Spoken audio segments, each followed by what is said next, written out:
Salut tout le monde, j'espère que vous allez bien. Aujourd'hui, on va parler de 4 facteurs qui vont impacter tes résultats, qui sont au-delà de l'entraînement. On a tendance à beaucoup optimiser l'entraînement, à ne parler que de ça quand on est coach sportif.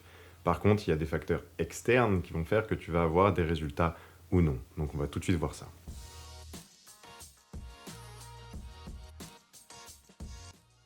Le premier facteur qui va être hyper impactant sur tes résultats, ça va être la qualité de ton sommeil. C'est hyper ironique, sachant que j'ai des problèmes de sommeil depuis à peu près 15 ans, mais malheureusement, le sommeil est une partie intégrante de la récupération.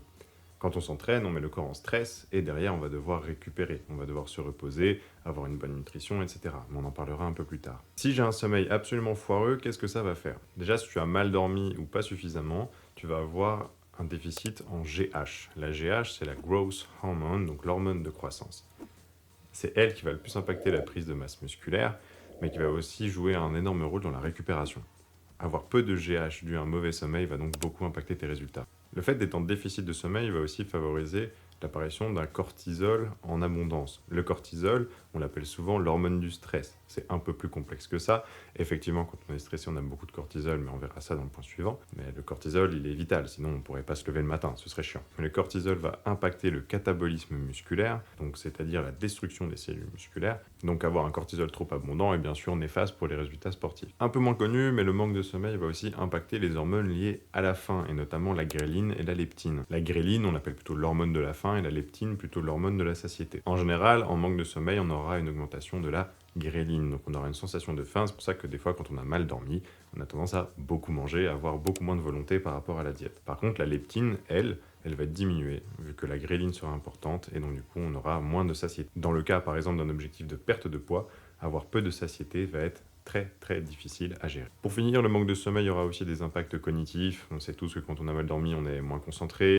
On a également moins de coordination motrice sur les mouvements. Donc globalement, bien dormir, c'est la base. Le deuxième facteur, ça va être le stress. Alors le stress, on en a un petit peu parlé via le cortisol dans le point précédent, mais on va détailler un petit peu plus. En cas d'un stress chronique, on va avoir un cortisol qui va être surabondant. Le cortisol, c'est une hormone stéroïde, corticostéroïde et glucocorticoïde pour être précis. Maintenant qu'on sait que le cortisol est un glucocorticoïde, on peut aller voir directement l'effet de ce type d'hormone sur le corps. Les glucocorticoïdes inhibent directement la synthèse de testostérone dans les cellules de Leydig du testicule. En fait, ça perturbe certaines enzymes comme STAR, comme PK150-SCC et d'autres noms qui sont très compliqués, et aussi le récepteur LH. Chez la femme, le récepteur LH est le récepteur qui va déclencher l'ovulation. Quand on a un stress qui est chronique ou un syndrome de Cushing, qui est aussi un syndrome de stress chronique, les niveaux de testostérone vont chuter drastiquement. Et donc la fonction métabolique de la testostérone n'est pas accomplie, et on peut avoir des dérèglements par rapport à ça.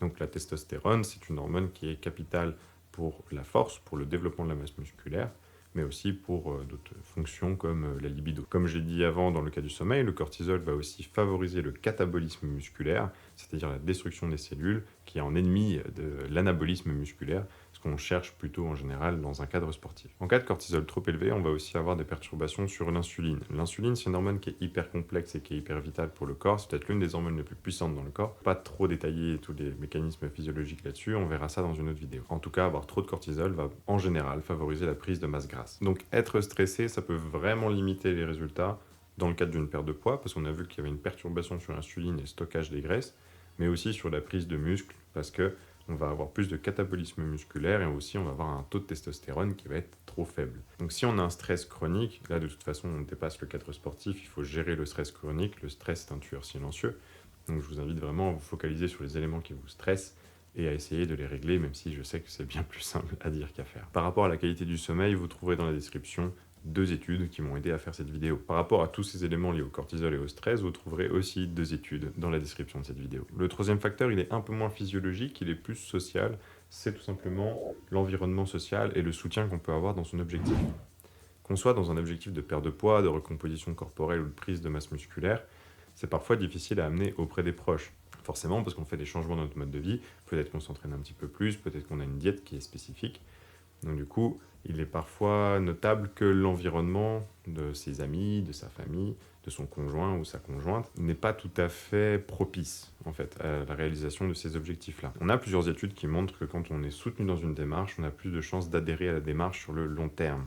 Sachant que les objectifs de perte de poids et de masse musculaire sont plutôt sur le long terme, c'est des processus qui sont assez lents, Avoir une adhérence de ses proches, de ses amis, va aider à persévérer sur le long. Également, si on a un entourage qui pratique le même sport ou a les mêmes objectifs, on sait maintenant que le sentiment d'appartenance va stimuler la dopamine et la sérotonine, deux hormones qui sont très positives pour le corps. La dopamine et la sérotonine, on appelle ça l'hormone du plaisir ou l'hormone du bonheur. Donc ça a un impact direct sur la motivation qu'on va avoir à perdurer dans nos objectifs.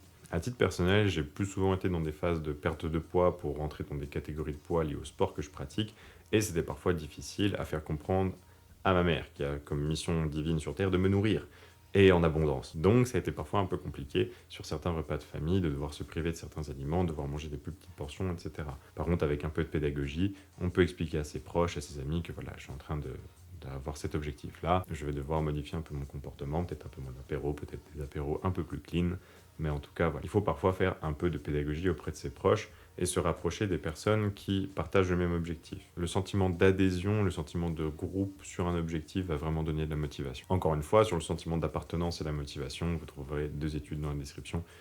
Je ne l'ai peut-être pas précisé, mais elles sont toutes en anglais. Malheureusement, la plupart des ressources scientifiques sont en anglais. Le dernier facteur qui va vraiment impacter tes résultats, ça va être ta diète. Que ça soit pour perdre du poids, pour prendre de la masse musculaire ou pour faire une recomposition corporelle, la diète va être la condition sine qua non. Tu peux faire le meilleur entraînement de la Terre, si jamais ta diète ne suit pas et qu'elle n'est pas en corrélation avec ton entraînement, tu n'auras pas tous les résultats que tu pourras obtenir. Une alimentation ultra transformée, par exemple, ne va pas forcément apporter tous les macros et micronutriments dont on a besoin pour tourner à plein régime. Si on a une diète qui est trop restrictive et qui manque de glucides, on va peut-être manquer de glycogène musculaire, donc on va être moins performant dans les entraînements. Il peut y avoir un apport en protéines qui est insuffisant, donc dans le cas d'une prise de masse musculaire, on ne va pas pouvoir déclencher la synthèse de ces protéines vu que l'on n'en a pas assez et donc du coup pas prendre en masse musculaire. Dans le cas d'une perte de poids, ne pas avoir assez de protéines va faire qu'on va fondre musculairement parlant, mais on ne va pas forcément perdre de la masse grasse.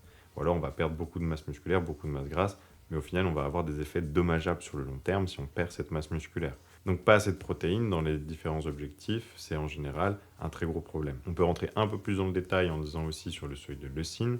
La leucine, qu'est-ce que c'est? C'est un acide aminé. Les protéines sont juste des petits... C'est un collier de perles d'acides aminés. On a une vingtaine d'acides aminés qui sont mis dans un certain ordre et cet ordre définit une protéine. La leucine, c'est un acide aminé en particulier qui est un peu la clé du moteur de la synthèse protéique. Si on n'a pas assez de leucine, de toute façon, la synthèse protéique ne va pas se lancer. Ça ne veut pas dire qu'on n'a pas besoin des autres acides aminés derrière, mais en tout cas, il faut celui-là pour déjà démarrer la réaction de la synthèse protéique. Donc si on n'a pas assez de leucine, on ne va pas déclencher cette synthèse protéique.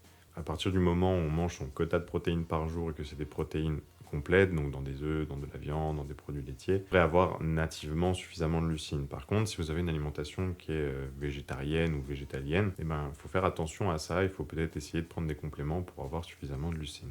Pour rappel, sur les protéines, aujourd'hui on considère que pour un sportif, il faudrait entre 1,6 et 2,2 grammes de protéines par kilo de poids de corps. 2,2 c'est vraiment une tranche haute, à titre personnel je suis plus autour de 1,8 et je vois que ça me suffit bien. La diète c'est un sujet qui est très complexe, donc je ne vais pas aborder tous les détails qui peuvent impacter tes résultats. Si tu as envie d'avoir plus de détails là-dessus et notamment par rapport à ton objectif, n'hésite pas à m'envoyer un message sur mon compte Instagram pour avoir directement un contact avec moi et puis on pourra en parler à ce moment-là. Pour la diète, encore une fois, 2 études dans la description. Pour conclure, aujourd'hui on a vu 4 facteurs qui vont impacter tes résultats, quel que soit l'objectif sportif, que ce soit de la perte de poids, de la prise de masse musculaire, de la recomposition corporelle, de la préparation physique. Si on a un objectif, c'est important de se concentrer sur l'entraînement évidemment, mais c'est aussi important de voir tout ce qu'il y a autour, notamment sur la récupération et le stress. C'est 2 sujets qui sont un peu sous-cotés et on devrait en parler un petit peu plus. Globalement, ces 4 facteurs-là veulent dire prenez soin de vous, prenez le temps de récupérer après vos entraînements, prenez le temps de dormir, entourez-vous des bonnes personnes et ayez une diète adéquate. Et normalement, tout devrait bien se passer. C'est tout pour moi pour aujourd'hui. J'espère que cette vidéo t'a plu. N'hésite pas à t'abonner, à liker la vidéo et à commenter s'il y a un sujet en particulier que tu veux que j'aborde. Et moi, je vous dis à la prochaine. Salut!